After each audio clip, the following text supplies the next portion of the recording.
આજે પરેડ મુકામે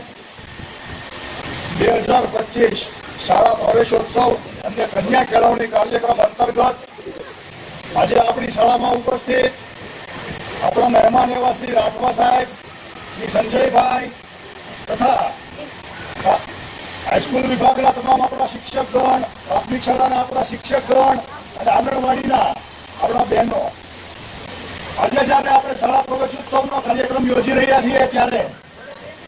જે ભૂલકાઓએ, જે બાળકોએ, જે બહેનોએ શાળા પ્રવેશોત્સવ કર્યો છે એ લોકોને તો સૌ પ્રથમ ખૂબ ખૂબ અભિનંદન આપું છું અને ભવિષ્યમાં ખૂબ ખૂબ આગળ વધે એવી શુભેચ્છા પાઠવું. આપણો દેશ, આપણું રાષ્ટ્ર, આપણો સમાજ, આપણું ગામ ત્યારે જ તરક્કી કરી શકે, ત્યારે જ વિકાસ કરી શકે, ત્યારે જ ઉન્નતિ કરી શકે કે જ્યારે આપણું ગામ શિક્ષિત બને. અને આ શિક્ષિત બનવા માટે એનું પહેલું પગથિયું એ શાળા પ્રવેશોત્સવ છે. આ શાળા પ્રવેશોત્સવની અંદર જે આપણી સરકારશ્રી અને જે આપણા અધિકારીગણે